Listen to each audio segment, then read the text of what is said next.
Yes, nk'ibisanzwe tugarutse muri update z'amakuru akomeje kugenda agarukaho cyane ku butaka bw'igihugu cya Repubulika Iharanira Demokarasi ya Kongo. Maginganga rero amakuru tubazaniye ni inkuru y'incamugongo, ni inkuru irimo irababaza abantu benshi. Mu by'ukuri ababyumvise ni ibintu bibabaje. Biravugwa ko igisonga cya Repubulika Iharanira Demokarasi ya Kongo muri aya masaha cyongeye kuza kuba cyagaba igitero gikomeye cyane hano mu mujyi wa Goma. Ni mu gace bikomeje kugenda bivugwa ko n'ubundi kaje kuza kuba karekurerwamo ibiturika biremereye na drone mu minsi yashize, aho igisonga cya Repubulika Iharanira Demokarasi ya Kongo cyari kigabye igitero, hanyuma hakaza kugwamo Umufaransa. Ni mwe rero mu nzu zaje kuza kuba zaraswa hano muri uyu mujyi wa Goma, cyangwa se zarekurerwaho ibiturika biremereye na drone y'igisonga cya Repubulika Iharanira Demokarasi ya Kongo, bikarangira uyu Mufaransa kazi aje kuza kuba yakwitaba Imana.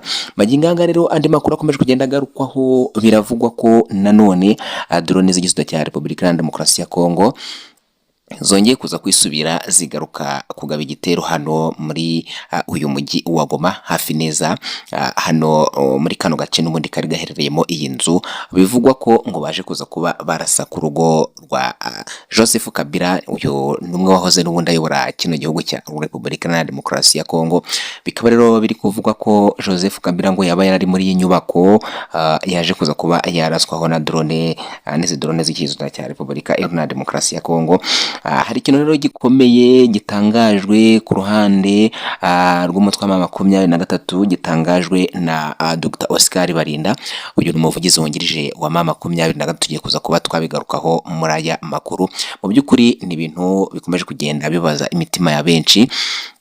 Tugiye kuza ko rero twakubwira ukuri kubikomeje kugenda bigarukwaho ku bivugwa ku rupfu rwa Joseph Kabila. Bivugwa ko rero ngo yaba yaje kuza kuba yarasigwa muri iyi nzu yararimo, ariyo rero ngo yaje kuza kuba yarekurerwaho ibiturika biremereye. Tugiye kuza rero kuba twabirebera hamwe. Sibyo gusa turi bugarukeho, turi bwerekeze na hano muri Kivu y'Amajyepfo. Muri Kivu y'Amajyepfo habereye ikintu gikomeye cyane, gikozwe n'igisonga cya 23, ubwo igisonga cya Repubulika Iharanira Demokarasi ya Kongo cyari kibagabyeho igitero. Ni muri aya masaha rero, ni muri aya masaha byose bibaye. Biravugwa ko hari ikintu kidasanzwe ndetse cyatumye isi yose yikanga, kibaye gikozwe n'igisonga cya 23 hano muri Bukavu, cyangwa se mu murwa mukuru wa Kivu y'Amajyepfo Bukavu, hafi neza n'ikibuga cy'indege cya Kavumu, ubwo igisonga cya Repubulika Iharanira Demokarasi ya Kongo cyari kibagabyeho igitero. Ese icyo kintu ni igiki gikozwe n'abasoda b'igisonga cya 23? Ibi byose tugiye kuza kuba twabirebera hamwe. Ingingo z'ingenzi z'amakuru ni nyinshi, gusa turashaka gukubita tubanguranya kugira ngo tuguhereze idonido cyangwa se update zose. Turi bunanyarukire Uvira turebe uko bihagaze muri kino gitondo cyo kuri tariki ya 24. Habereye imirwano ikaze cyane yahuzaga igisonga cya Repubulika Iharanira Demokarasi ya Kongo ku ruhande rw'abagwaza ndetse na 23. Ese kugeza amaginganga aho byaba byifashe bite? Turi buhave rero twerekeze muri teritwari ya Nyiragongo, aho bikomeje kugenda bivugwa ko ahangaha hari hamwe hari hahungiye abasoda ba 23 ubwo bashushubikanyijwe n'igisonga cya Repubulika Iharanira Demokarasi ya Kongo baturutse hano muri teritwari ya Warikare. Byinshi nabyo kubikomeje kugenda bigarukaho turaza kubirebera hamwe. Reka rero nyaboneka mbere kugira ngo dukomeze n'amakuru, reka tubanze tugusaba ikintu cyoroshye no kureba munsi ya video yawe. Mukura munsi ya video yawe urabona ahantu handitse subscribe, ubundi hakandi. Ikindi nanone urareba munsi ya video nanone hasi urabona ahantu hari igikumwe, ukande hano hari igikumwe, hanyuma uhakandi ngo ni kuri like, ubundi uraba uduteye inkunga ikomeye cyane, abo tweretse ko ubana natwe 5 kwa 5. Ubundi ibi ngibi biradufasha ndetse binadutera motivation yo gukora cyane. Burya iyo utanze reaction ko udukurikira cyangwa se ukurikirana ibyo tukugezaho, burya natwe bidutera motivation yo gukora cyane. Tutize ibyo mu magambo rero, reka twanzike n'amakuru, ariko tuyanzikire muri teritwari ya Masisi. Muri teritwari ya Masisi ku munsi w'ejo hashize, hari tariki ya 23 z'ukwezi kwa gatatu, birumvikana no ku kwezi, habereye imirwano hagana mu masaha ya saa 5 n'igice zishyira saa 6 muri Masisi. Bikomeje kugenda bivugwa ko igisonga cya Repubulika Iharanira Demokarasi ya Kongo cyari cyatatse igisonga cya 23. Hanyuma ikintu cyaje kuza kuba kuba cyaba muri kano gace nuko abasoda b'igisirikare cya Repubulika na Demokarasi ya Kongo ubwo bageraga hano muri Masisi mw'abantu mwe abajenerali b'igisirikare cya Repubulika na Demokarasi ya Kongo bagera muri batatu. Biravugwa ko baje kuza kuba rero abakoroneri bagera muri batatu b'igisirikare cya Repubulika na Demokarasi ya Kongo. Biravugwa ko baje kuza kuba bakomerekera muri kino gitero, nubwo bivugwa ko aribo bari baje kuza kuba bakigaba ku gisoda cya M23. Uti byagenze bite rero? Biravugwa ko igisoda cya Repubulika na Demokarasi ya Kongo ubwo cyinjiraga hano muri Masisi gisa naho cyari cyagambaniwe mu buryo bukomeye cyane. Bivugwa ko muri bo hari abatanga n'ubundi amakuru, birumvikana ntabwo burya ahantu hari abantu ntabwo habura abagambanyi. Biravugwa ko hari abagambanyi baje gutanga amakuru y'ibigiye gukorwa n'igisoda cya Repubulika na Demokarasi ya Kongo. Birumvikana ku ruhande igisoda cya M23 bamaze kumenya amakuru neza ko bagiye kwatakwa ndetse mu buryo bukomeye cyane. Ikintu cyabayeho rero nuko igisoda cya M23 gikimara kumenya ko ari uko bihagaze, cyahise gishakisha buryo kiri butege ambushi, kubera ko bari bamaze kubabwira aho bagiye kunyura, inzira bari bunyuremo zose babagabaho ibitero. Ikintu cyabayeho nuko abasoda b'igisirikare cya M23 bahise baza muri ako gace bagomba kunyuramo, hanyuma batega ambushi. Bateze ambushi ku buryo abasoda b'igisirikare cya Repubulika na Demokarasi ya Kongo uko bazaga binjira muri Masisi, umurongo wose washizeyo. Birumvikana kuri aba bagenda basa n'abari ku murongo, umurongo washizeyo, hanyuma barangije babagutira hagati babarekuriraho urufaya rw'ibiturika ndetse binaremereye ku buryo bukomeye cyane. Ahangaha rero niho wavuga ko uwaharokokiye cyangwa se uwawe yarahavuye ari muzima, ariho wavuga ko mu by'ukuri yahuye n'Imana, kuko ibintu byahabereye biteye ubwoba, kuko igisoda cya Repubulika na Demokarasi ya Kongo biri kuvuga ko cyaje kuza kuba cyahatakarije imbaraga nyinshi. Ubwo nimvuga ngo cyahatakarije imbaraga nyinshi uze gusobanukirwa neza icyo nshatse kuvuga.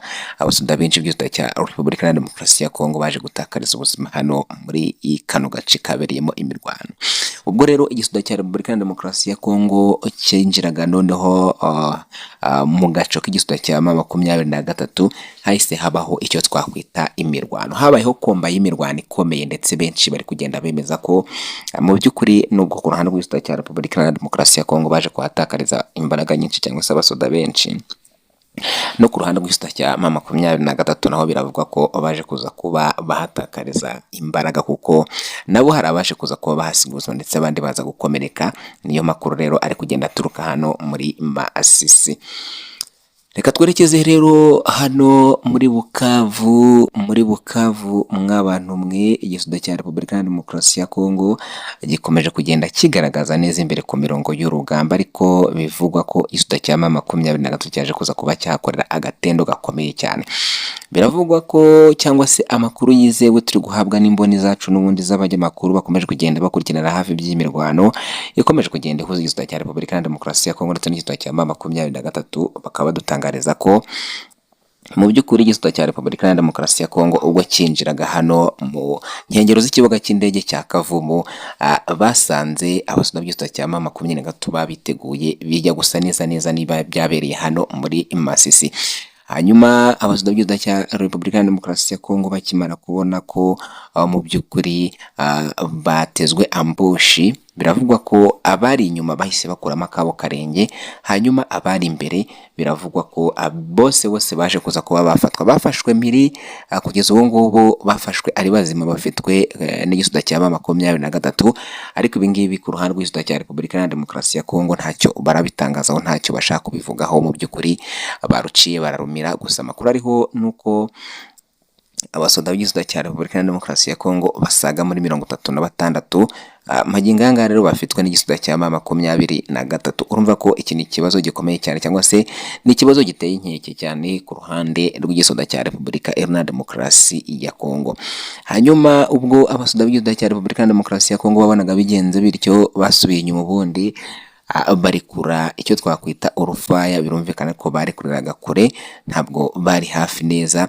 hanyuma abasoza b'igisata cya M23 bagerageza kureba uburyo ki n'ubundi bakomeza kubashushubikanya, barabashushubikanya, bivugwa ko baje kuza kuba babageza mu birometero bigera muri 7 uturutse hano kuri kino kibuga cy'indege cya Kavumu.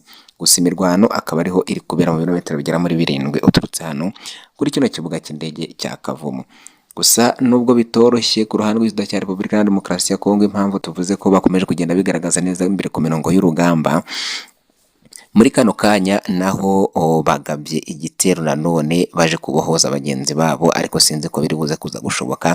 Imirwano rero ikaba iri kumvikanira mu birometero bigera muri 3 turutse ku kibuga cy'indege cya Kavumu, ndetse binakomeje kugenda bivugwa ko bamwe n'ubundi basa naho bari kwibinjiye mu mujyi wa Bukavu. Bamwe basa naho binjiye mu mujyi wa Bukavu, niyo makuru ari kugarukwaho, bivugwa ko baba binjiye mu mujyi wa Bukavu bakinjiramo bambaye imyenda ya gisivile, batambaye imyenda ya gisirikare.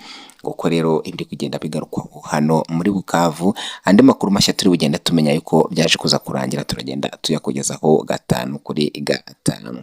Reka rero tugaruke mu mujyi wa Goma. Mu mujyi wa Goma aho biri kuvugwa ko Igisata cya Repubulika ya Demokarasi ya Kongo cyongeye kuhigereza gikoresheje za drone zabo z'ikoranabuhanga.